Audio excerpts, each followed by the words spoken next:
Assalamu alaikum wa rahmatullahi wa barakatuh. Today we are going to discuss the depression in freezing point. Before we will understand the term depression in freezing point, let's first define the term freezing point.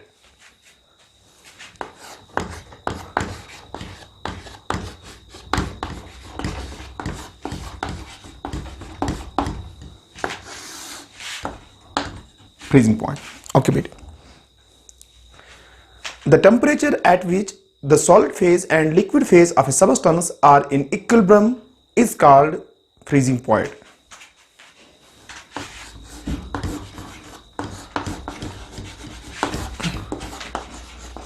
The temperature at which solid phase and liquid phase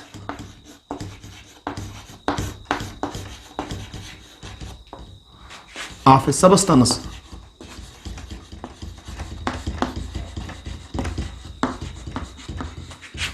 are in equilibrium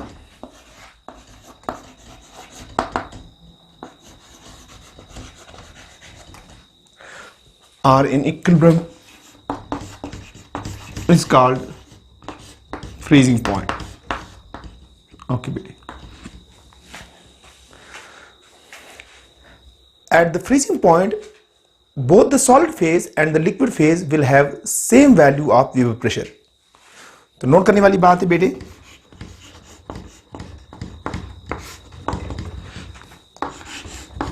at freezing point, Weber pressure of solid phase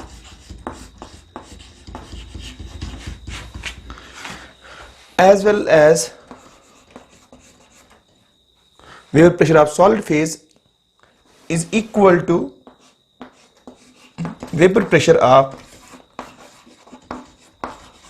liquid phase. The reason is simple, because both the phases are in equilibrium. Okay, baby. So thus at freezing point, Weber pressure of solid phase is equal to Weber pressure of shabash liquid phase. Okay, baby.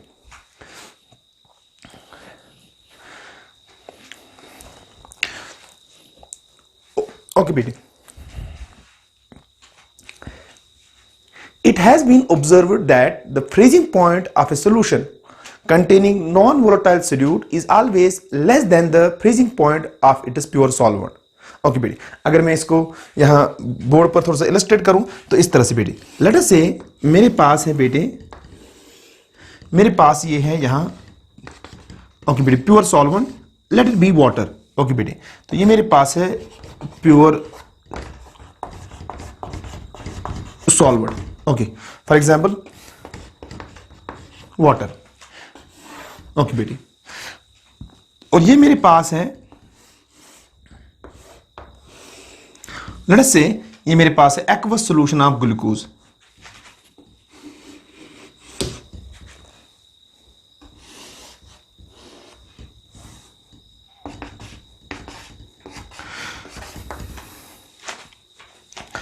तो ये मेरे पास है बेटे aqueous solution of glucose. Okay बेटे, let us say इसका जो molality का value है, let it be 0.01 molar. Okay बेटे, अगर हम इस प्योर वाटर को फ्रीज करेंगे, लेट अस से इसका जो फ्रीजिंग पॉइंट है इट इज TF0, और लेट अस से अगर हम इस सॉल्यूशन को फ्रीज करेंगे और इसका फ्रीजिंग पॉइंट है TFS. ओके बेटे, तो ऑब्जर्वेशन ऐसा है बेटे,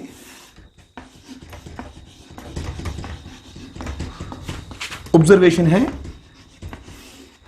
कि TFS freezing point of a solution containing non-volatile solute is always less than the freezing point of its pure solvent TF0. Okay, baby. The difference between the freezing point of the pure solvent, that is TF0, and the freezing point of the solution containing non-volatile solute is called depression in freezing point. ठीक बेटे, अगर मैं depression in freezing point को बेटे denote करूं delta T F से, तो delta T F is simply T F not freezing point of the pure solvent minus T F S freezing point of the solution containing non volatile solute. Okay बेटे, यहां जो पहला question arise होता है वो ये है बेटे, Y T F S is less than T F naught. तो जो पहला क्वेश्चन अराइज हो रहा है वो है Y T F S is less than T F not.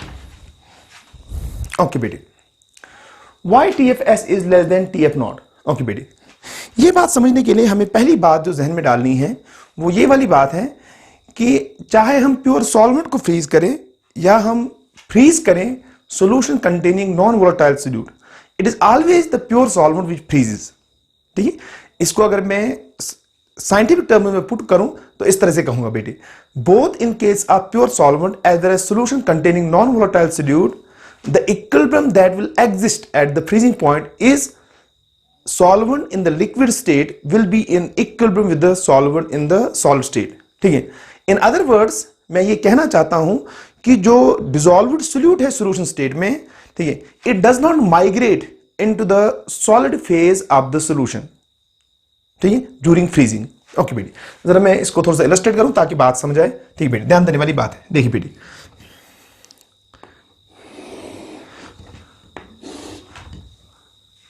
let us first understand this term।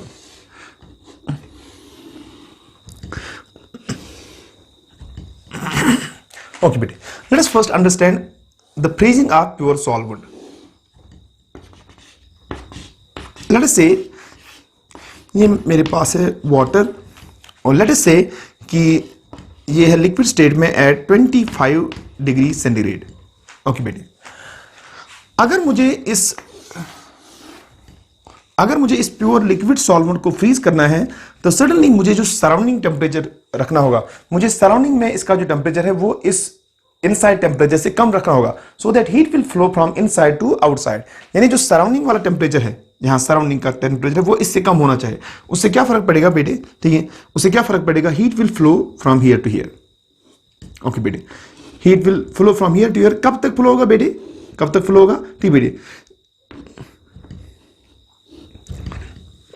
ठीक है, कब तक फ्लो होगा बेटे, ये यानी कोशिश हमेशा ऐसा रहेगा according to the zero law of thermodynamics कि अगर आपने ये सराउंडिंग को इस सिस्टम के साथ रखा है in contact and you are allowing the heat exchange, तो as a whole system this system will try to acquire a point where both system and surroundings will have the same value of temperature. Okay, अब ये इसकी कोशिश रहेगी, लेकिन what will happen inside, let us see. देखिए बेटे, अगर मैं कहूं लेट अस से मैंने जो बाहर है, ध्यान देने वाली बात है, लेट अस से मैंने बाहर वाला जो टेम्परेचर है, बाहर वाला जो टेम्परेचर है बेटी मैंने रख दिया है, लेट अस से मैं कहूंगा -2 डिग्री सेंटीग्रेड। ओके, और अंदर है 25। तो what will happen, you will find that heat will start to flow from inside to outside. ठीक है, एज ए रिजल्ट जो एवरेज काइनेटिक एनर्जी है वाटर मॉलिक्यूल्स का inside the liquid, it will start to decrease, and उससे क्या फर्क पड़ेगा बेटे, उससे ये फर्क पड़ेगा जो वाटर मॉलिक्यूल्स के दरमियान है इंटरमॉलिक्यूलर फोर्स ऑफ अट्रैक्शन, ठीक है, they will start to grow, ठीक है बेटे। एंड सिंस यू आर, ठीक है, जब आप टेम्परेचर कम कर रहे हैं इनसाइड तो आप थर्मल मोशन वाटर मॉलिक्यूल्स का कम कर रहे हैं, धीरे धीरे they will start to get oriented, ठीक बेटे। और सडनली एक ऐसा पॉइंट पहुंचना चाहिए, ठीक है, जहां पर ये वाटर मॉलिक्यूल्स के दरमियान इतना इंटरमॉलिक्यूलर फोर्स ग्रो होगा कि these water molecules will remain in the vicinity of each other। कहने का मतलब ये है that water molecules will start to move from liquid state into the शाबाश solid state। ठीक है बेटे, लेकिन एक बात जो मैं यहां जहन में डालना चाहता हूं, ध्यान देने वाली बात है, हम जानते हैं कि प्योर वाटर के लिए ये फ्रीजिंग पॉइंट है 0 डिग्री सेंटीग्रेड, लेकिन अब ये समझने वाली बात है, लेट अस से अब आपका यहां टेम्परेचर पहुंचा बेटे, वो टेम्परेचर पहुंच गया 0 डिग्री सेंटीग्रेड पर। लेकिन क्या ये 0 डिग्री सेंटीग्रेड पर सारा का सारा water immediately it will get freeze, यानी it will convert into ice? ऐसा बिल्कुल नहीं बेटे, ठीक है बेटे। तो क्या होगा, ध्यान देने वाली बात है, लेट अस से, ठीक है, लेट अस से हम एट 0 डिग्री सेंटीग्रेड, ठीक है, freezing will start, it means it means आपका जो सॉल्वेंट है जो कि यहां वाटर है, ठीक है, वाटर जो आपका है H2O in the liquid state,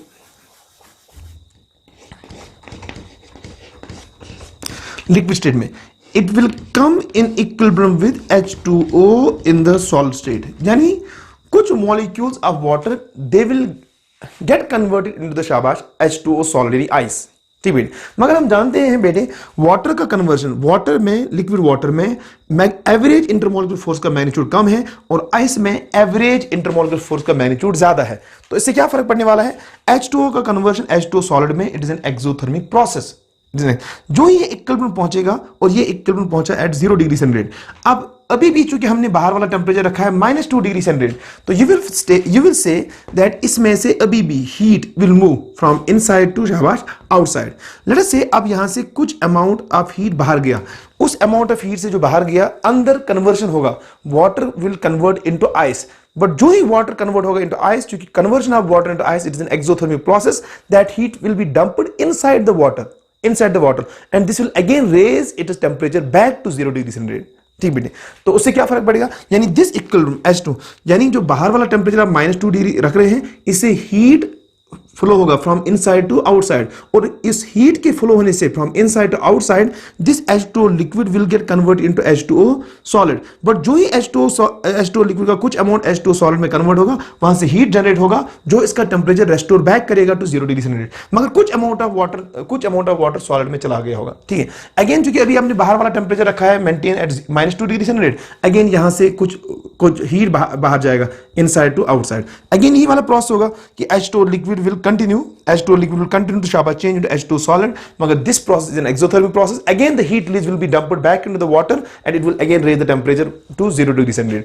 कहने का ये मतलब है so long freezing continues in this liquid system, so long freezing continues in this शाबाश pure water, ठीक है, in this pure water, ठीक है, this temperature 0 degree centigrade will remain शाबाश constant, यानी entire water will freeze at 0 degree centigrade, but the freezing is not an instantaneous process. ऐसा नहीं है कि 0 डिग्री सेंटीग्रेड पहुंच गया एंड सारा का सारा water it will change into शाबाश सॉलिड। रादर उसके लिए हमें कंटिन्यूअसली बाहर वाला टेम्परेचर कम रखना होगा ताकि अंदर से हीट फ्लो हो जाए आउटसाइड और उससे कन्वर्जन होता रहे H2O लिक्विड का इनटू शाबाश सॉलिड, ठीक बेटी।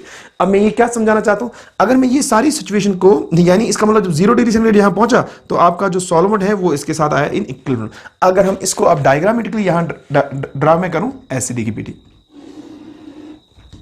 समझने वाली बात है, ठीक है। अगर मैं वेपर प्रेशर का यहां प्लॉट डालूं, हमने क्या किया, ठीक बेटी, वर्सेस टेम्परेचर, ध्यान देने वाली बात है। यहां से मैंने डाला बेटी टेम्परेचर और यहां से मैंने लिया वेपर प्रेशर। इनिशियली आपने सॉल्वेंट जो कि हमने यहां वाटर लिया था उसको हमने रखा था at 25 degree centigrade. Suddenly at 25 degree centigrade vapour pressure का कुछ वैल्यू होगा, लेट अस से वो वेपर प्रेशर का वैल्यू बेटे ये था, ठीक है, और लेट अस से ये 25 का जो टेम्परेचर था वो हम इस पॉइंट से यहां रिप्रेजेंट करते हैं, ठीक है।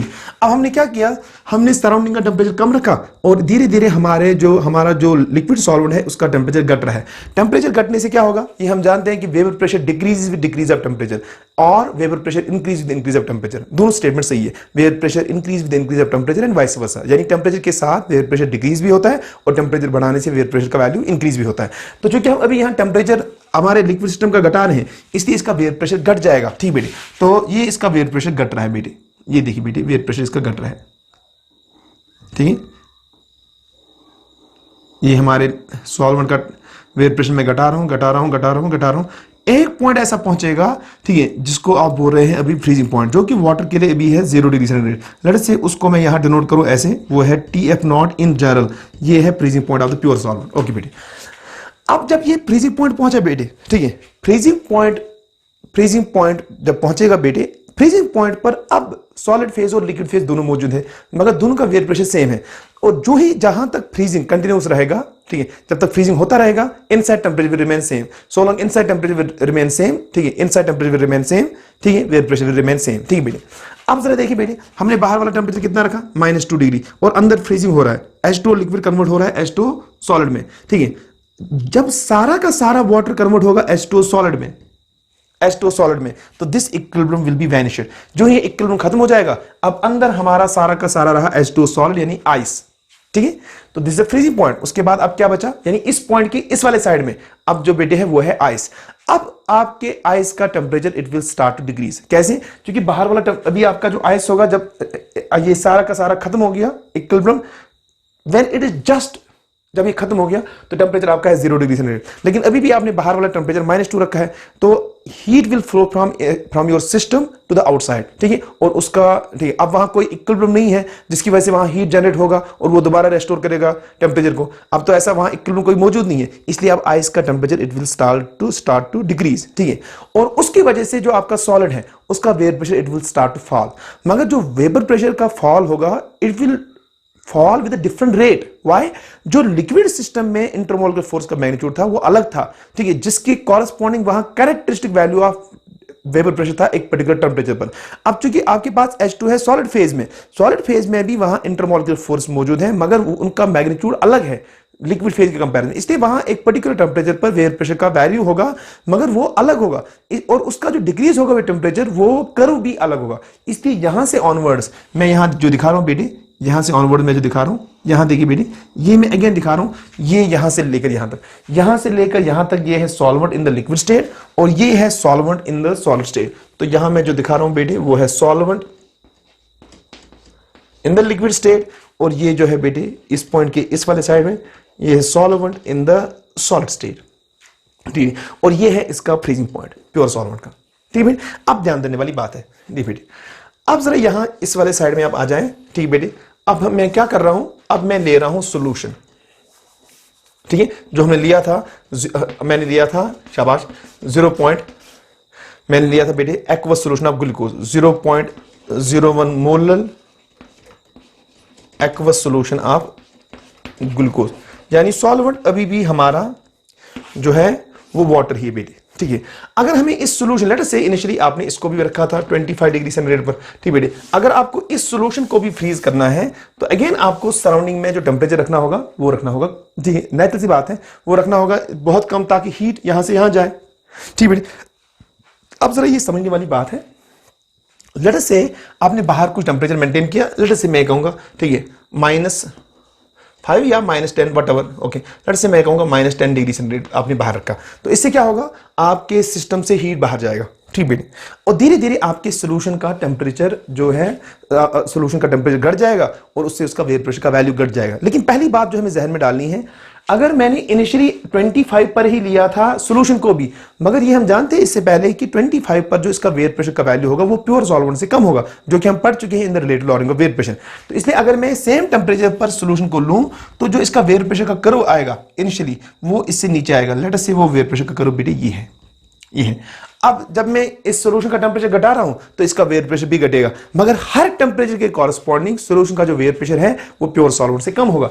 इसलिए ठीक है, इसलिए क्या होगा बेटे, ये वेपर प्रेशर का वैल्यू घटेगा घटेगा घटेगा घटेगा घटेगा और ये यहां पहुंचा। ठीक है, अब जो समझने वाली बात है वो जरा ध्यान देने वाली बात है बेटे। ठीक है, वो जो ध्यान देने वाली बात है जरा वो आप देखिए बेटे, अब जो ये हमारा जो सॉल्यूशन है ये भी होगा फ्रीज एक पर्टिकुलर पॉइंट पर। ठीक है, पर्टिकुलर पॉइंट पर, क्योंकि मैंने इससे पहले ही आपको ये ऑब्जर्वेशन बता दिया था कि जो सॉल्यूशन का जो फ्रीजिंग पॉइंट है वो प्योर सॉल्वेंट से कम होगा, सडनली ये 0 डिग्री से नीचे किसी पर्टिकुलर टेम्परेचर पर फ्रीज होगा। लेकिन जिस पॉइंट पर भी ये फ्रीज होगा एट दैट टाइम जो आपका लिक्विड सॉल्वेंट है वो चेंज होगा इनटू सॉलिड सॉल्वेंट।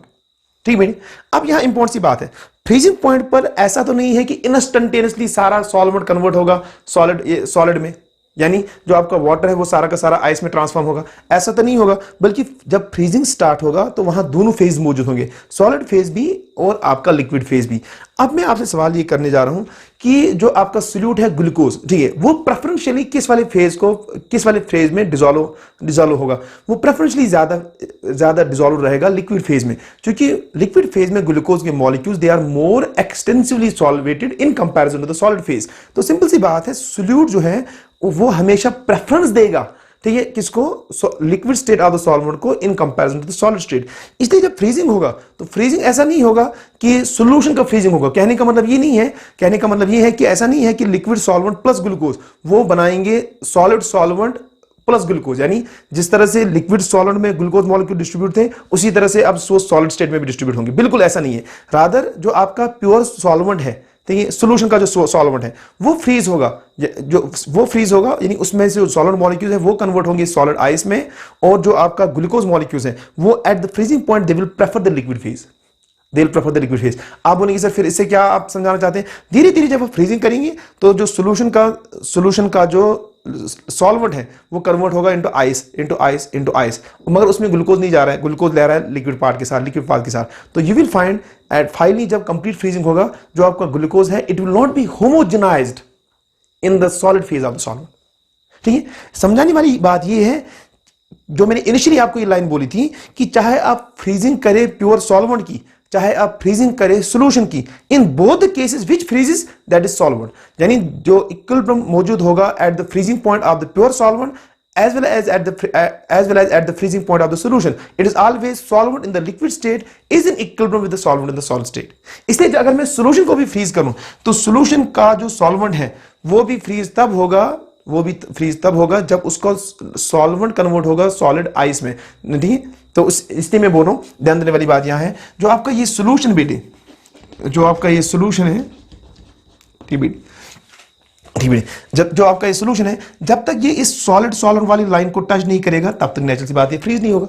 ठीक है, क्योंकि इसको आपके इस लिक्विड सॉल्वेंट को जो कि सोल्यूशन का पार्ट है, लिक्विड सॉल्वेंट जो कि सोल्यूशन लिक्विड सॉल्वेंट जो सोल्यूशन में मौजूद है वो आना चाहिए आप अपने सॉलिड सॉल्वेंट के साथ इन इक्विलिब्रियम। ठीक है, तो इसलिए मैं इस लाइन को एक्सटेंड करने जा रहा हूं। ठीक है, आप जरा देखिए, अगर मैं एयर प्रेशर को कंटिन्यूअसली डिक्रीज करूं तो ये आपके सॉलिड सॉल्वेंट के साथ यहां इस पॉइंट पर टच कर रहा है। ठीक है, यहां आपका जो है सॉल्यूशन का जो सॉल्वेंट है वो आपके सॉलिड सॉल्वेंट के साथ आया इन इक्विलिब्रियम और ये होगा freezing point of the solution, TFS। Easily vapour pressure curve से ये समझ आता है। तो ये आप जरा देखिए, टेंपरेचर इस वाले साइड में बढ़ रहा है, TF नॉट का वैल्यू ज्यादा है देन TFS, यानी TFS is less then TF not. Okay बेटी, TFS is less then TF not. ठीक बेटी, तो ये जो हमारा क्वेश्चन था why TFS is less then शाबाश TF नॉट, तो वो यहां से इजीली समझ आता है कि why TFS is less then शाबाश TF नॉट। ठीक बेटी, Why TFS is less than TF not, इसको हम थर्मोडायनेमिक्स से भी इजीली समझ सकते हैं। ठीक बेटे, तो जिसको मैं ऐसे लिखने जा रहा हूं, thermodynamic explanation for thermodynamic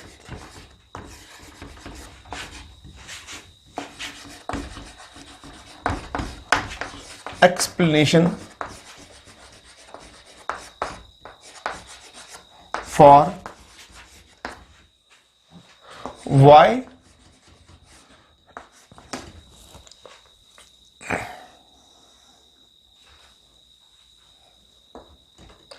TFS is less than TF not.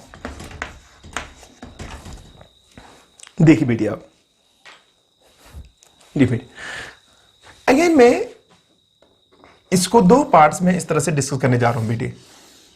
पहली बात जो हमें समझना है कि जब हम प्योर सॉल्वेंट को फ्रीज करेंगे बेटे, और अभी हम डिफाइन कर चुके हैं freezing point. Freezing point is the temperature at which the solid phase and liquid phase of substance are in equilibrium. तो अगेन मैं यही बात कहूंगा, एट इक्विलिब्रियम जो डेल्टा जी होता है एक प्रोसेस का, दैट इज इक्वल टू 0।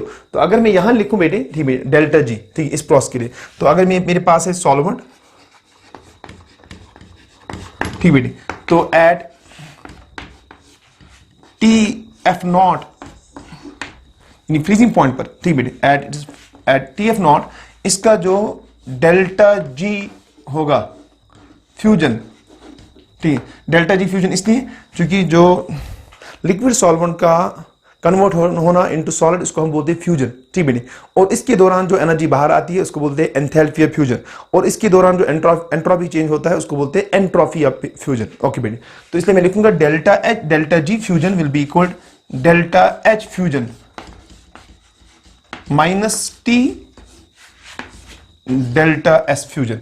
लेकिन चूंकि मैं यहां, ठीक है, यहां पहले मैं सॉल्वेंट की बात करूंगा इसलिए मैं इसको पहले यहां लिखने जा रहा हूं मेरी डेल्टा एस फ्यूजन को मैं यहां लिखने जा रहा हूं डेल्टा एस फ्यूजन, ब्रैकेट में मैं लिखने जा रहा हूं इसको एस,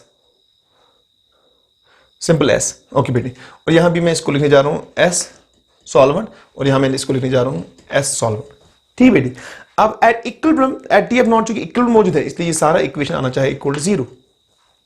ठीक बेटी। तो यहां से फॉलो क्या होता है, यहां से फॉलो होता है सिंपली ये वाली, अब ये कब होगा, यहां टेम्परेचर जो होगा वो होगा freezing point, that is T F not. ठीक बेटी।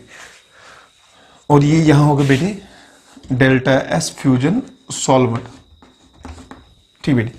तो यहां से जो समझ आता है बेटे वो ये आता है समझ कि यहां से फॉलो होता है इंप्लाइज दैट जो आपका टी एफ नॉट होगा वो होगा simply equal delta H fusion solvent divided by delta S fusion solvent. Okay बेटे, let us call this equation first. ठीक बेटे, let's call this equation first जो आपका फ्रीजिंग पॉइंट है प्योर सॉल्वेंट का। अब जरा यहां देखिए बेटे, जो डेल्टा एच फ्यूजन है उसका वैल्यू कौन डिसाइड करेगा?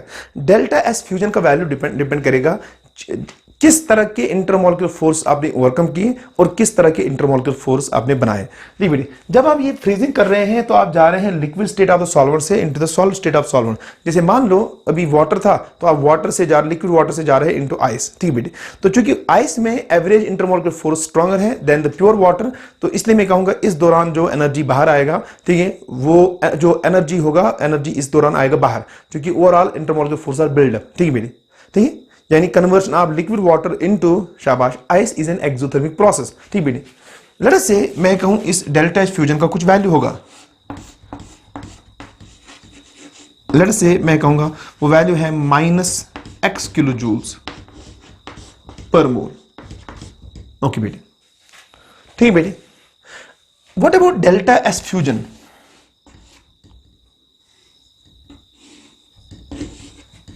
What about delta S fusion? यहां मैं S लिख रहा हूं mean solvent. Delta S fusion चूंकि चाहे एंथैल्पी चेंज हो या चाहे एंट्रोपी चेंज हो, ठीक है, these terms are state functions. इनका जो वैल्यू है that simply depends upon the final state minus initial state. Final state जो आपका है ड्यूरिंग फ्रीजिंग वो है सॉलिड स्टेट, और जो इनिशियल स्टेट है that is a liquid state. ठीक है, फाइनल स्टेट सॉलिड स्टेट में आपके सॉलिड मॉलिक्यूल्स के पास ट्रांसलेशन मोशन तो है ही नहीं, रोटेशन मोशन है ही नहीं, बल्कि उनके पास सिर्फ वाइब्रेशनल मोशन है। और जो आपका प्योर सॉल्वेंट था, ठीक है, लिक्विड स्टेट में उसके पास ट्रांसलेशन मोशन भी था, रोटेशनल मोशन भी था, वाइब्रेशनल मोशन भी था, जो कि एंट्रोपी 4 पैरामीटर पर डिपेंड करती है: translational motion, rotational motion, vibrational motion and statistical distribution of particles. Statistical distribution of particles जो कंट्रीब्यूट करते हैं towards entropy that is only for a mixed system. Pure system के लिए उसका वैल्यू होता है 0। ठीक है, तो यहां सिंपल सी बात है, सॉलिड स्टेट में सिर्फ क्योंकि वाइब्रेशनल मोशन है तो वहां जो एंट्रोपी का वैल्यू होगा, ठीक है, सॉलिड मॉलिक्यूल्स का इन द सॉलिड स्टेट वो बहुत कम होगा than the entropy of molecules in the liquid state. ठीक है, यानी यहां मैं लिख सकता हूं जो आपका है एंट्रोपी वो है शाबाश एंट्रोपी इन द शाबाश प्योर लिक्विड सॉरी ये है entropy in the form of जो फाइनल स्टेट आपका दैट इज सॉलिड। ठीक है, और माइनस आपका है एंट्रोपी प्योर लिक्विड का बेटे। क्योंकि फाइनल एंट्रोपी कम है देन दिस, इसका वैल्यू अगेन आएगा नेगेटिव। लेट अस से मैं कहूं इसका वैल्यू है -y किलो जूल्स पर kelvin okay, let us say इसका इतना वैल्यू है। ठीक है, डेल्टा एस फ्यूजन। आप जरा देखिए बेटे, इन्हीं टर्म्स को हम कंपेयर कर रहे हैं कि इन्हीं टर्म्स को हम कंपेयर करें फॉर अ सॉल्यूशन। ठीक है, ध्यान देने वाली बात है। देखिए बेटे, अगर मैं अब आपके लिए यहां लूं सॉल्यूशन, लेट अस से ये है हमारा solution,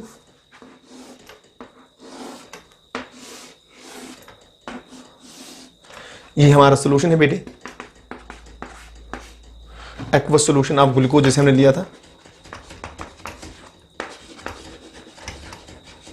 aqueous solution of glucose. Again जब हम इसको फ्रीज करेंगे, तो again at the freezing point इसका जो डेल्टा जी का वैल्यू होगा, डेल्टा जी फ्यूजन का वैल्यू होगा दैट हैज टू बी 0। ठीक है, तो मैं अगेन लिखूंगा at it is freezing point. इसका फ्रीजिंग पॉइंट हमने रिप्रेजेंट किया था बेटे TFS से, तो मैं कहूंगा एट TFS अगेन जो इसका होगा वैल्यू डेल्टा, मैं नीचे लिखने जा रहा हूं डेल्टा जी फ्यूजन, मगर ब्रैकेट में अभी मैं इसको लिख रहा हूं सॉल्यूशन SOL सॉल्यूशन, वो आएगा equal delta H fusion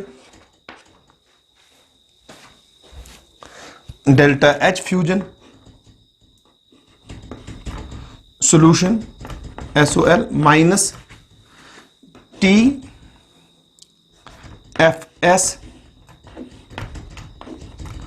and ये हो गया बेटे आपका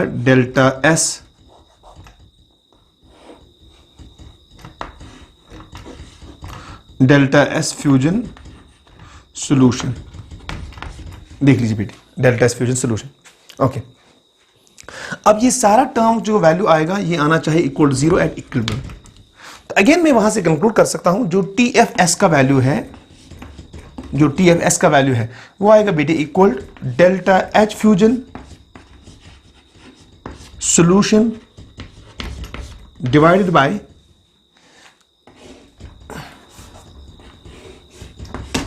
डेल्टा एस फ्यूजन सॉल्यूशन। देख लीजिए बेटे delta S fusion solution.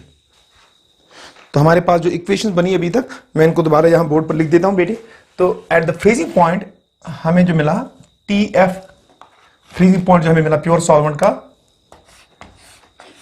That is TF not, वो वैल्यू हमें मिला डेल्टा एच फ्यूजन,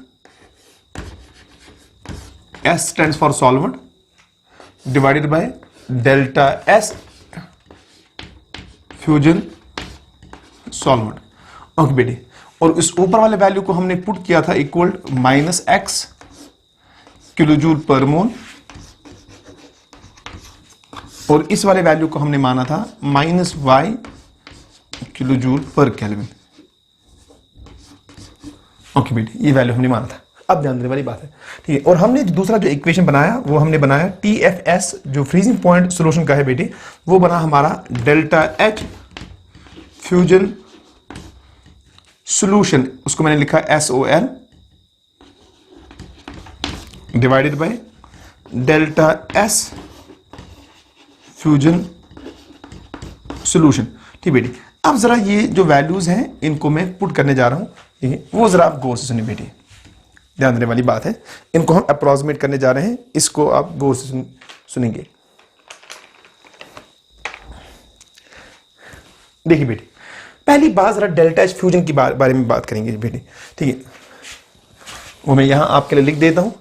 मैंने अभी आपको यह समझाया कि अगर आप प्योर सॉल्वेंट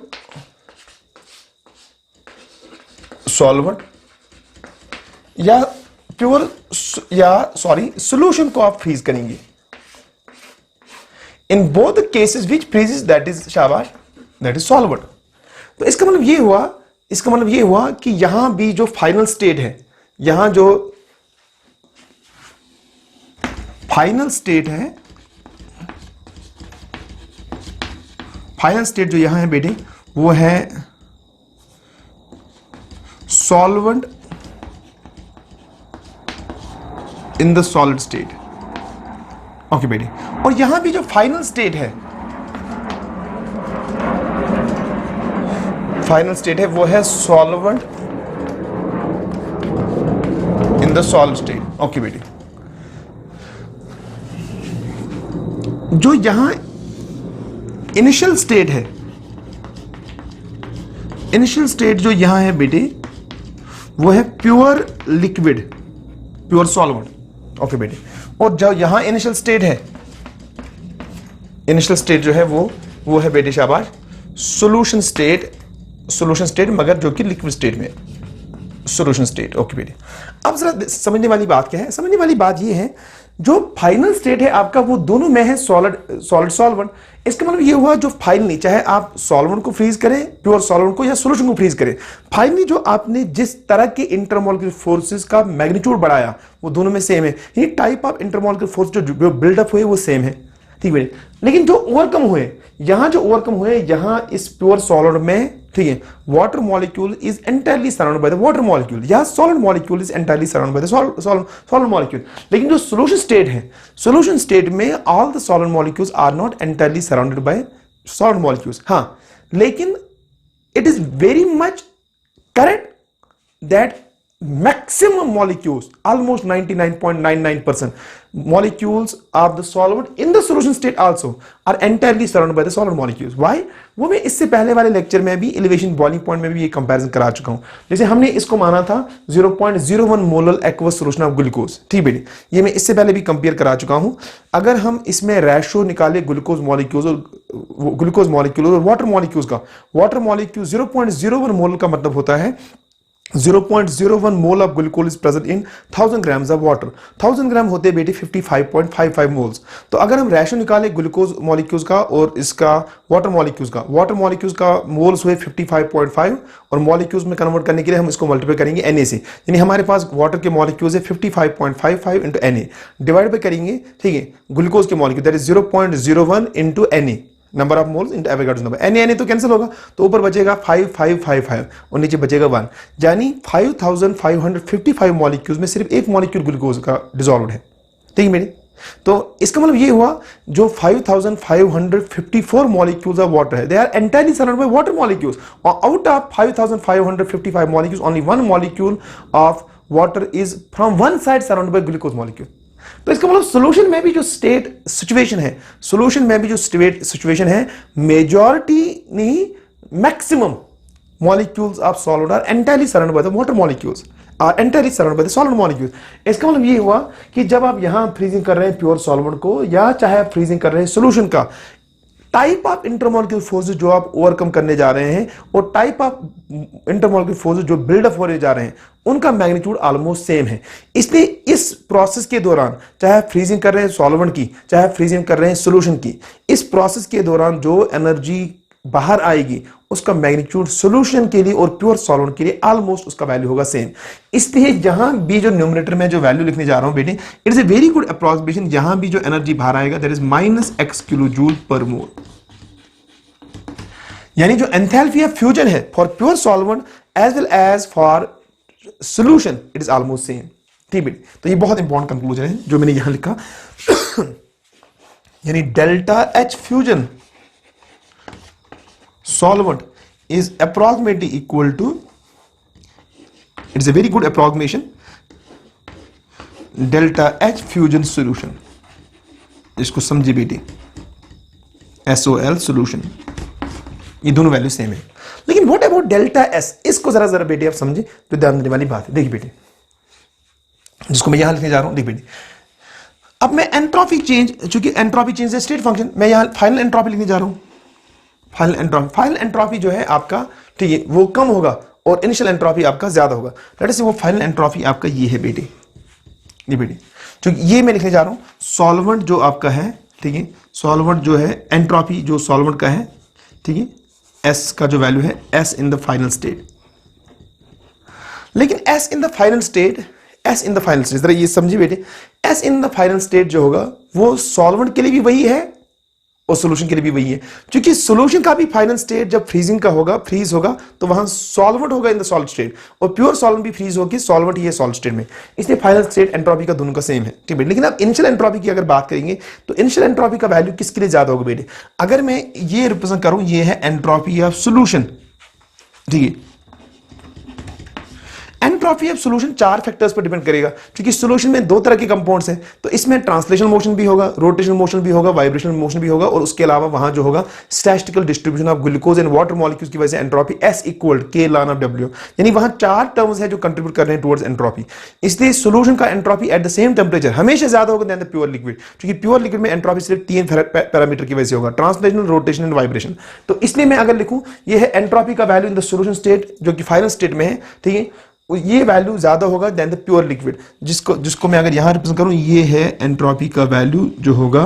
ठीक है, एंट्रोपी का जो वैल्यू होगा जो कि प्योर सॉल्वेंट के लिए होगा या प्योर लिक्विड के लिए होगा. ध्यान देने वाली बात है. ठीक है, तो समझने वाली बात क्या है, जो एस फाइनल है प्योर लिक्विड, एस फाइनल जो है यहां वो दोनों के लिए कॉमन है. तो यहां से लेकर यहां तक कुछ वैल्यू होगा चेंज इन एंट्रोपी. ठीक है, उसको मैंने रिप्रेजेंट किया था -y से, किलो जूल पर केल्विन से मैंने रिप्रेजेंट किया था. ठीक है,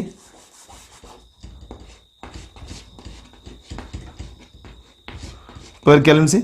लेकिन जो सॉल्यूशन का एंट्रोपी चेंज होगा वो मैग्नीट्यूड वाइज, हां होगा, वो भी नेगेटिव होगा वो भी नेगेटिव, लेकिन मैग्नीट्यूड वाइज वो ज्यादा होगा। ठीक बेटे, लेट से उसको मैं लिखूं, वो वैल्यू है बेटे सॉल्यूशन जो यहां मैं लिखने जा रहा हूं, लेट से वो है -z किलो जूल पर केल्विन। ठीक बेटे, तो यहां जो मैं डिवाइड करने जा रहा हूं, यहां वो है बेटे -z किलो जूल पर केल्विन। ध्यान देने वाली बात क्या है? ध्यान देने वाली बात यह है बेटे, जो एंट्रोपी चेंज है डेल्टा एस फ्यूजन, ठीक है, जो कि S final minus S pure liquid के लिए है। ठीक है, तो उसको मैं लिखने जा रहा हूं delta S fusion S liquid solvent के लिए। इसका जो मैग्नीट्यूड है वो लेसर देन है डेल्टा एस फ्यूजन, ठीक है, सॉल्यूशन का। देखिए बेटी, ठीक है बेटी, जिसको मैं यहां लिखने जा रहा हूं, यानी मैं कहना ये चाहता हूं जो -y का जो मॉड है, ठीक है, वो लेस देन है, ठीक है, -z। देख लीजिए बेटी, अब सर इजीली यहां समझ आते हैं बेटी, जी ऊपर भी माइनस साइन है, नीचे भी माइनस साइन है, ये और ये तो कैंसिल हो गया। ठीक है, ये और ये कैंसिल हो गया, यहां ये और ये कैंसिल हो गया। ऊपर न्यूमरेटर में सिर्फ मैग्नीट्यूड बचा और डिनोमिनेटर में भी मैग्नीट्यूड बचा। जहां भी ऊपर सिर्फ मैग्नीट्यूड बचा, नीचे भी मैग्नीट्यूड बचा। अब ऊपर न्यूमरेटर दोनों वाले टर्म सेम है, लेकिन डिनोमिनेटर ज्यादा है TFS में। आप देख लीजिए, z का वैल्यू ज्यादा है मैग्नीट्यूड, TFS में z का वैल्यू ज्यादा है, इसलिए TFS का वैल्यू आना चाहिए लेस देन TF नॉट। तो यहां से इजीली समझ आता है बेटे, ठीक है, यहां से इजीली समझ आता है, ठीक है, अगर मैं इसका नाम रखूं बेटे A या इक्वेशन फर्स्ट और इसका मैं नाम रखूं इक्वेशन सेकंड, ठीक है, तो from first and second and जो नीचे यहां मैंने दो कंक्लूजन लिखी, यहां से इजीली समझ आता है कि TFS का जो वैल्यू है वो होना चाहिए लेस देन TF नॉट। ठीक है बेटी, आई होप सो आपको ये बात समझ आई। So far we have discussed why the freezing point of a solution containing non volatile solute is less than the freezing point of its pure solvent. Now let us learn the relationship between the depression in freezing point and molality of the solution containing non-volatile solute. Relationship between delta TF depression freezing point and molality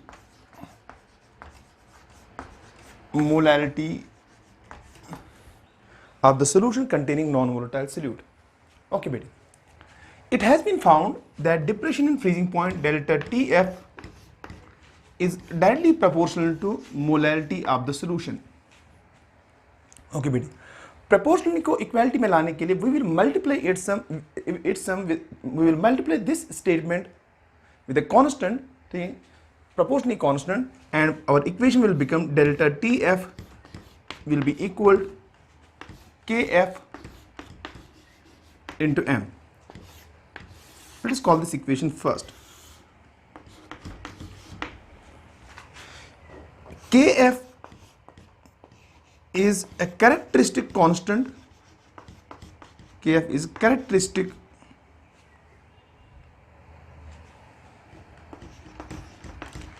constant of the solvent of the solution. Characteristic constant of the solvent of the solution.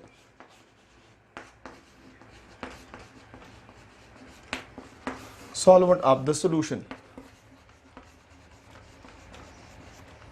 And is also called molar depression constant or cryoscopic constant. And is called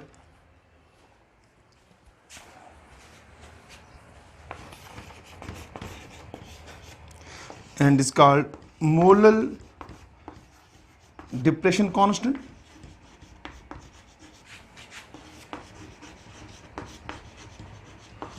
or cryoscopic constant. Cryoscopic constant. Cryoscopic constant. Okay, बेटी, units of KF. Okay बेटे, ध्यान देने वाली बात है, तो KF simply आएगा equal delta TF divide by शाबाश M. ठीक है, M इज मोलैलिटी। ठीक बेटे, delta TF is simply difference of temperature. तो डिफरेंस ऑफ टेम्परेचर को आप एक्सप्रेस कर सकते हैं इन डिग्री सेंटीग्रेड और इन केल्विन, लेकिन ऐसा यूनिट होगा केल्विन। ओके बेटे, और डिवाइड बाय जो है आपका दैट इज मोलैलिटी, और मोलैलिटी का जो ऐसा यूनिट है दैट इज मोल पर केजी। तो इसका मतलब ये हुआ kelvin divide by mole divide by KG, तो यूनिट बनेगा केल्विन केजी मोल इनवर्स। तो यूनिट ऑफ केएफ जो क्या बनेगा, वो बनेगा बेटी शाबाश kelvin KG mole inverse, kelvin KG mole inverse. Okay बेटी, since the value of kf depends upon the nature of solvent, it will have different value for different solvents. Okay बेटी, here I will mention the solvent, और यहाँ मैं उसका kf का value लिखने जा रहा हूँ in units of Kelvin kg mole inverse. मेरे पास है सॉल्वेंट वाटर, और इसका kf का जो वैल्यू है बेटे वो है 1.86। मेरे पास है एथेनॉल CH3 CH2OH, और एथेनॉल के लिए ये वैल्यू है 1.99। मेरे पास है बेटे साइक्लोहेक्सेन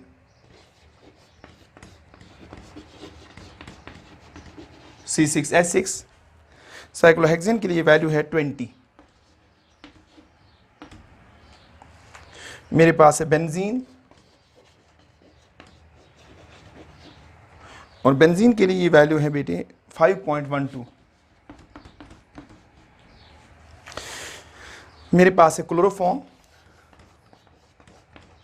CaCl3, क्लोरोफॉर्म के लिए वैल्यू है 4.79। मेरे पास है कार्बन टेट्राक्लोराइड CCl4, और CCl4 के लिए वैल्यू है 31.8।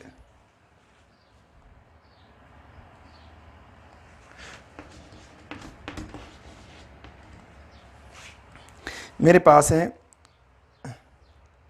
कार्बन डाइसल्फाइड CS2, CS2 के लिए ये वैल्यू है 3.83।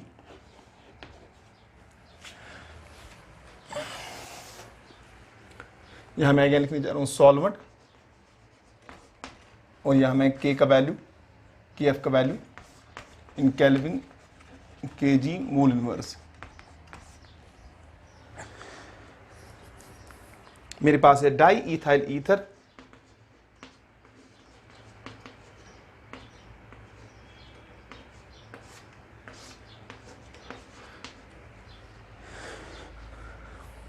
इसके लिए वैल्यू है 1.79। मेरे पास है एस्टिक एसिड, एस्टिक एसिड के लिए वैल्यू है 3.90। ओके, तो हमने देखा कि जो वैल्यू ऑफ केएफ है वो डिफरेंट सॉल्वेंट्स के लिए भी डिफरेंट होता है। हम वापस आते हैं इक्वेशन पर। डेल्टा टीएफ हमारा था इक्वल के एफ इंटू एम, ये हमारा इक्वेशन था। ओके बेटे, इफ अगर हम ऐसा माने कि if molarity of the solution is equal to 1, that is 1 mole of solute is present in 1 kg or 1000 grams of the solvent, then delta TF will be simply equal to KF. Hence हम define कर सकते हैं कि KF is the depression in freezing point of a solution containing 1 mole of the solute dissolved in 1000 grams or 1 kg of the solvent. Hence KF is equal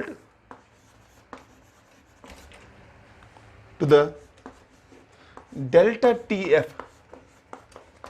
of a solution containing 1 mole in 1 kg of the solvent.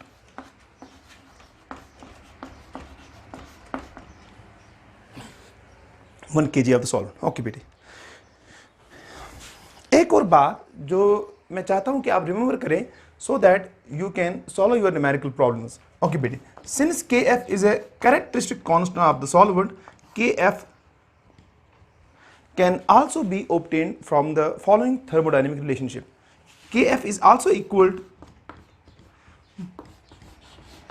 molar mass of the solvent multiplied by gas constant R multiplied by freezing point of the pure solvent का square divided by 1000 multiplied by enthalpy of fusion. Okay बेटी, इस relationship को भी आप remember कर सकते हैं so as to obtain the value of Kf while solving numerical problems. Okay बेटी, एंथैल्पी ऑफ फ्यूजन जो है, enthalpy of fusion is by definition the amount of heat released when 1 mole of the solvent is converted from liquid state into the solid state at its freezing point. Okay बेटी, और एक term, इस equation को हम इस तरह से भी यहां एक्सप्रेस कर सकते हैं। ओके बेटे, तो Kf को हम ऐसे भी लिख सकते हैं, Kf is equal R in Tf not का square divided by 1000 enthalpy of fusion divided by Ma। आप जरा देखिए बेटे, इससे उस पहले वाली इक्वेशन से कोई फर्क नहीं पड़ा, लेकिन this term enthalpy of fusion divided by molar mass, it is called latent heat of fusion. Okay बेटे, तो अगर आपको वहां एंथैल्पी ऑफ फ्यूजन ना दिया हो बल्कि आपको दिया हो लेटेंट हीट ऑफ फ्यूजन, तो हम इस इक्वेशन को फिर इस तरह से एक्सप्रेस करेंगे और रिमेंबर करेंगे कि F इज इक्वल हुआ R इंटू Tf नॉट का square divided by 1000 into latent heat of fusion. Okay बेटी, तो ये और एक इक्वेशन है जिसको आप रिमेंबर करेंगे फॉर सॉल्विंग न्यूमेरिकल प्रॉब्लम्स। तो यहाँ नोट करने वाली बात है जो मैंने लिखा यहाँ L fusion, latent heat of fusion, that is equal to enthalpy of fusion divided by molar mass. ठीक बेटे, जिसको मैं यहाँ आपके साइड में लिख देता हूँ। नोट, जो लेटेंट हीट ऑफ फ्यूजन है दैट इज इक्वल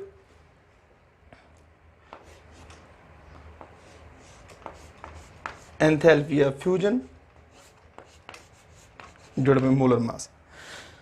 अगर हम एंथैल्पी ऑफ फ्यूजन को अगर हम लेटेंट हीट ऑफ फ्यूजन को वर्ड्स में एक्सप्रेस करें तो this will be defined as, ठीक है, the amount of heat released when 1 gram of the liquid solvent is converted into the solid solvent at its freezing point. Okay बेटी, the latent heat of fusion is always equal to enthalpy of fusion divided by molar mass of the liquid solvent. Okay बेटी, तो मैं चाहूंगा कि आप Kf का expression in terms of enthalpy of fusion भी remember करें और Kf का expression in latent heat of fusion भी रिमेंबर करें, सो दैट डिपेंडिंग अपॉन कि आपको न्यूमेरिकल में कौन सा डाटा दिया है, you can easily calculate the value of Kf। Significance of delta Tf, significance of delta Tf। Okay बेटी, डेल्टा Tf को हम यूज कर सकते हैं for determining the molecular mass of unknown solute. ठीक है, क्योंकि हम जानते हैं कि delta Tf is equal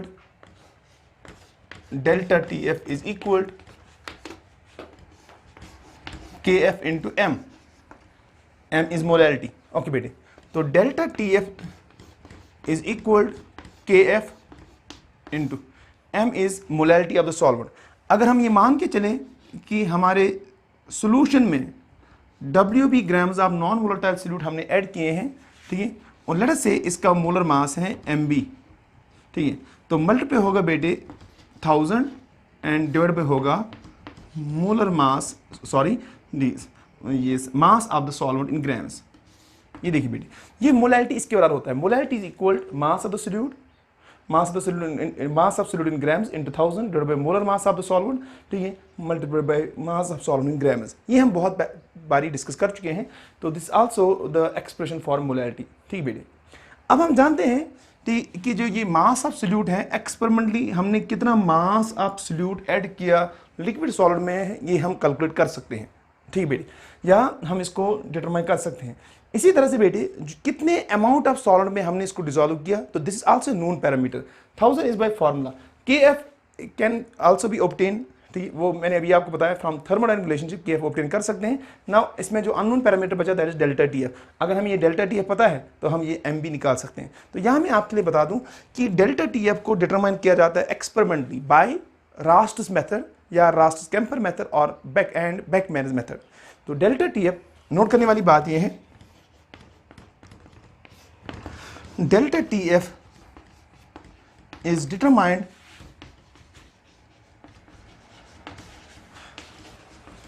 experimentally by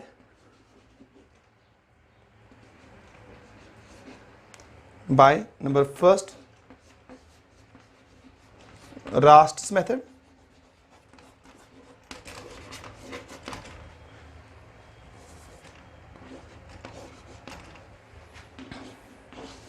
और नंबर सेकंड जो है वो है बेकमैन मेथड।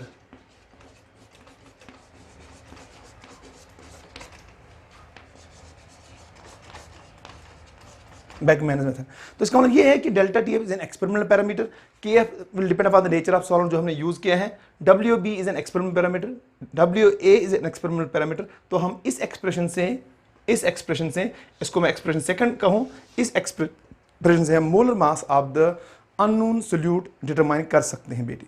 ओके बेटी, delta T F is a colligative property. वो इजिली इस एक्सप्रेशन से समझ आता है कि delta T F is equal के एफ इंटू एम। देख लीजिए बेटी, अगर मेरे पास है 0.01 molal aqueous solution of glucose और मेरे पास है 0.01 molal aqueous solution of sucrose. Okay बेटी, जो मैंने आपको दो सॉल्यूशन यहां दिए हैं उसमें मैंने अलग अलग सोल्यूट डिसॉल्व किया है, ग्लूकोज एंड सक्रोज, यानी उनका केमिकल आइडेंटिटी अलग अलग है, लेकिन जो नंबर ऑफ मोल्स मैंने डिसॉल्व की है वो दोनों में सेम है, 0.01 एंड 0.01। और जो सॉल्वेंट मैंने चूज किया है that is aqueous, that is water, वो दोनों में सेम है। ठीक बेटी, अब अगर मैं इनके लिए यूज करूं, ठीक है, अगर मैं दोनों के लिए यूज करूं तो डेल्टा टी एफ का वैल्यू जो इन दोनों के लिए बनेगा वो बनेगा के F for water is 1.86 into molality का वैल्यू दैट इज 0.01। ओके बेटी, तो ये वैल्यू आपको सीधे सीधे मिल रहा है, ये वैल्यू मिलेगा आपको 1.86 इंटू 10 रेज पावर -2 केल्विन। देख लीजिए बेटी, 10 पावर -2 केल्विन, 1.86।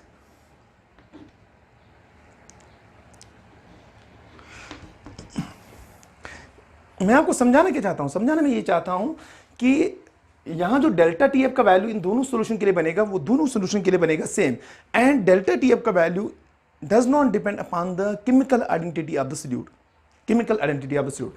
अगर मैं और एक एग्जांपल आपको दूं, एग्जांपल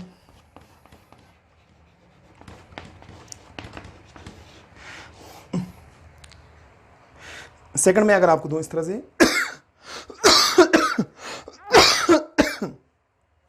ओके बेटी, इसको हम एग्जांपल फर्स्ट कहें।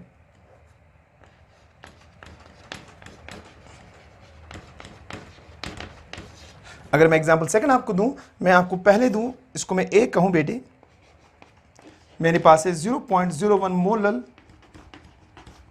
एक्वस सॉल्यूशन ऑफ यूरिया और मेरे पास बी है 0.01 molal 0.02 molal aqueous solution of urea. अभी आप देखिए सेकंड एग्जांपल में जो सॉल्यूशन ए आएगा, सॉल्यूशन ए के लिए जो डेल्टा टी एफ का वैल्यू बनेगा, डेल्टा टी एफ ऑफ ए वो आएगा इक्वल बेटी, क्योंकि एक्वस है तो इसके लिए वाटर के लिए जो के एफ का वैल्यू है दैट इज 1.86 मल्टीप्लाई हुआ बेटे 0.01 और जो डेल्टा टी एफ सेकंड का आएगा बी का आएगा वो आएगा बेटे 1.86 इंटू 0.02। आप देख लीजिए बेटे ऊपर वो वैल्यू बनेगा 1.86 इंटू 10⁻⁻²। ओके, और यहाँ जो ये वैल्यू बनेगा वो बनेगा 1.86 इंटू 1.86 इंटू 2 इंटू 10⁻²। देख लीजिए बेटी, जिसको मैं ऐसे लिख सकता हूँ, ये हो गया 2 टाइम्स 1.86 इंटू 10⁻²। नहीं बेटी, यानी जो सेकंड सोल्यूशन का जो डेल्टा TF है वो डेल्टा ए वाले सोल्यूशन से डबल है। यानी जब आपने नंबर ऑफ मोल्स डबल कर दिए तो डेल्टा TF का वैल्यू भी डबल हो गया। इसका मतलब ये हुआ कि डेल्टा TF का डायरेक्ट रिलेशनशिप है with the number of moles of the solute and it does not depend upon the chemical identity of the solute. Thus we can conclude that delta TF is a colligative property. Justification of the relationship that delta TF is directly proportional to molality. ठीक बेटी,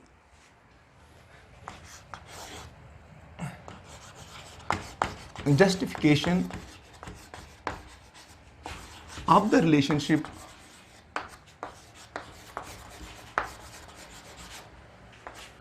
delta TF is equal to KF into M. Okay बेटी, ध्यान देने वाली बात है।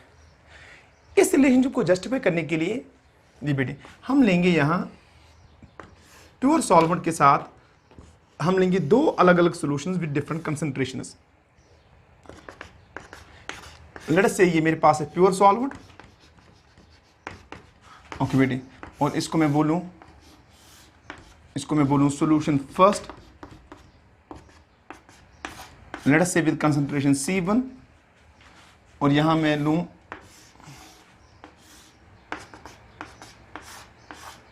solution second of the same solute with concentration C2. let us assume कि हम कहें बेटे, let us assume C2 is greater than C1. C2 is greater than C1.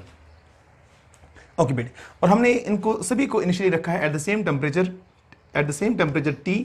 इसको भी हमने लिया है at the same temperature T, और इसको भी हमने लिया है at the same temperature T। अब अगर हम इन तीनों सॉल्यूशंस का, इन तीनों ठीक है सॉल्वेंट और दो सॉल्यूशंस का वेपर प्रेशर का प्लॉट डालें वर्सेस टेम्परेचर, तो जरा हम देखें वो किस तरह से ऑब्टेन होगा बेटी। ओके बेटी, और let us say this solution first and solution second are dilute solutions. यहां मैंने लिया बेटी वेपर प्रेशर का वैल्यू, और यहां से मैंने लिया टेम्परेचर। ओके बेटी, हम जानते हैं कि vapour pressure decrease with decrease of temperature. तो ये पहले हम प्योर सॉल्वेंट की बात करेंगे, ये मैं इससे पहले जस्टिफाई कर चुका हूं। ओके बेटी, ये हुआ यहां सॉल्वेंट जो कि लिक्विड स्टेट में है, और यहां हम जानते हैं ये हुआ सॉल्वेंट जो कि सॉल्ट स्टेट में। देख लीजिए बेटी। ओके बेटी, और ये हम मानेंगे यहां ये है freezing point of the pure solvent. Let us call it TF naught. Okay बेटी, और फ्रीजिंग पॉइंट पर जो यहाँ वेपर प्रेशर का वैल्यू है, लेट अस से उसको मैं बोलूँ वो है P नॉट, या उसको आप बोल सकते हैं PA नॉट। ओके बेटी, अब अगर आपने लिया है next solution containing non volatile solute with concentration C1, तो उसका वेपर प्रेशर प्योर सॉल्वेंट से होगा कम, इसलिए एट द सेम टेम्परेचर अगर हम इसका वेपर प्रेशर का प्लॉट डालना है तो वो इसके नीचे आएगा। लेट्स सी ये। ओके बेटी, अगेन इसका वेपर प्रेशर डिक्रीज होगा विद टेम्परेचर, और ये फ्रीज होगा इस टेम्परेचर पर।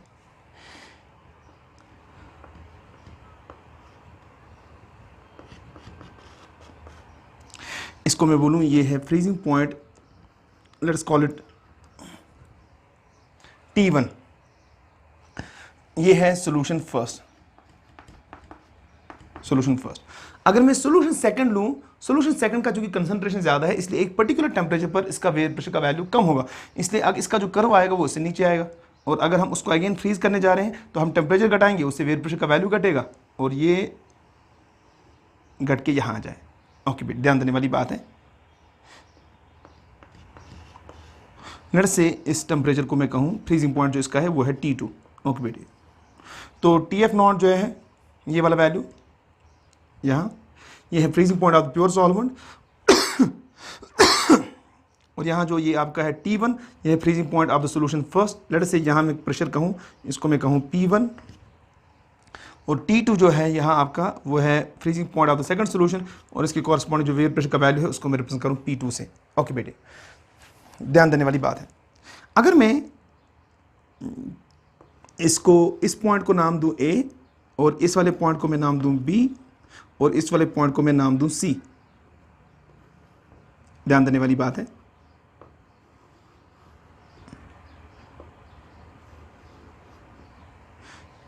ठीक है,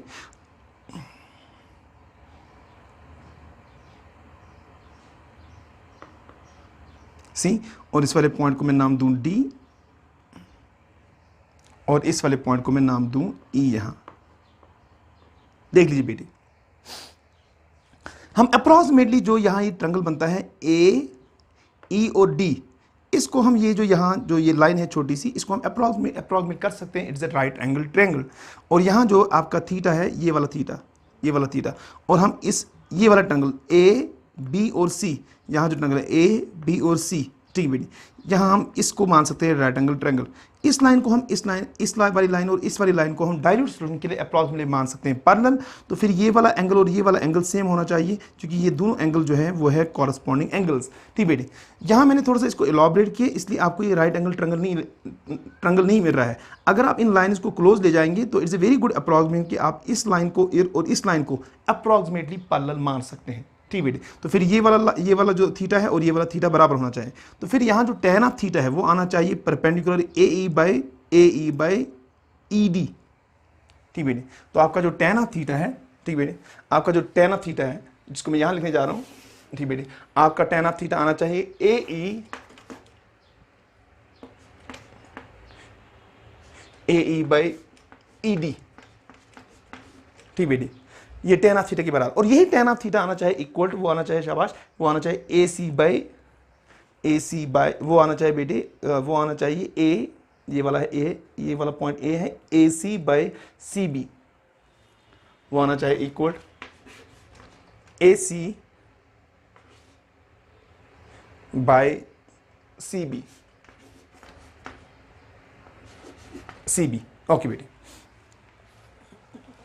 देख लीजिए बेटे, अगर मैं इसको थोड़ा सा रीअरेंज करूं तो आपको बात समझ आएगी। नहीं बेटे, तो मैं यहाँ लिख सकता हूँ, यहाँ ये हुआ CB by ED will be equal, वो आएगा इक्वल AC बाई AE। आप जरा देखिए बेटे, CB किसके बराबर है? CB जो है, ठीक है, CB को हम अप्रॉक्स वो है TF0 माइनस T2, यानी आप देखिए बेटे TF0 ज़्यादा है, TF0 माइनस T2, तो ये हुआ TF0 minus T2 divided by जो आपका बेटे ED है, ED ये वाला वैल्यू हुआ, तो ED ये यहाँ हुआ TF0, और ये वाला पॉइंट D T1, तो वो हुआ बेटे TF0 माइनस T1। जरा आप देखिए बेटे AC किसके बराबर है बेटे? AC है, AC आप देखिए वो है P0 माइनस P2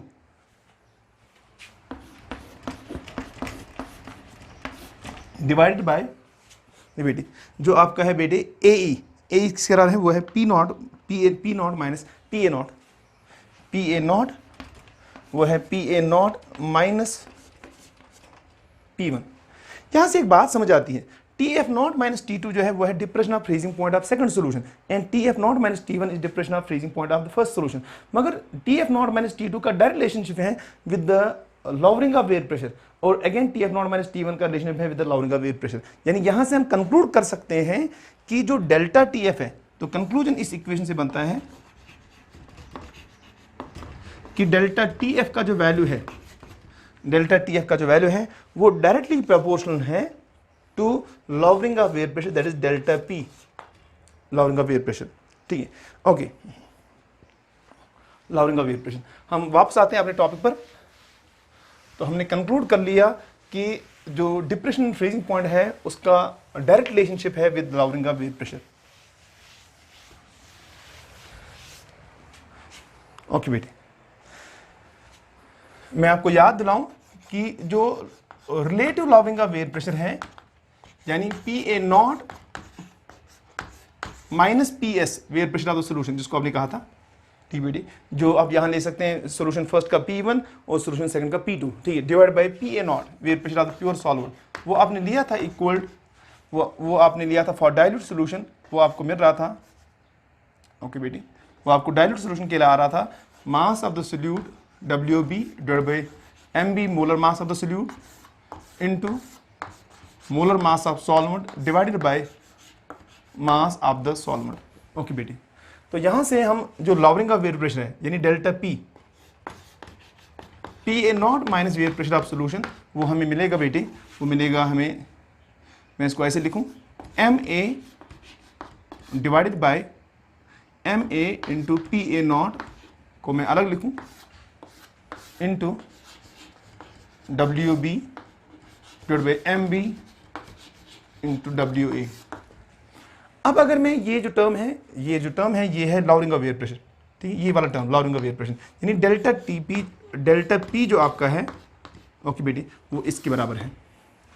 अब हम जानते हैं डेल्टा TP के साथ उसका डायरेक्ट रिलेशनशिप है, तो मैं लिख सकता हूं कि डेल्टा TF जो आपका है वो डायरेक्टली प्रोपोर्शनल है डेल्टा P को, और डेल्टा P इसके बराबर है, तो मैं लिखता हूं वो है MA into PA not into हुआ बेटे WB डिवाइड बाई हुआ MB इंटू हुआ WA, ओके बेटे।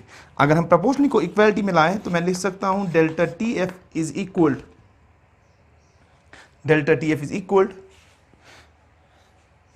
मैं पहले delta TF is directly proportional, अगर मैं 1000 से यहाँ डिवाइड भी करूं और मल्टीप्लाई भी करूं तो हमारा इक्वेशन बनेगा MA into PA not divide by 1000 into हुआ बेटे WB into 1000 divide by MB into WA, okay बेटे। अब प्रोपोर्शनल को इक्वालिटी में लाने के लिए हम इसको ऐसे लिख सकते हैं,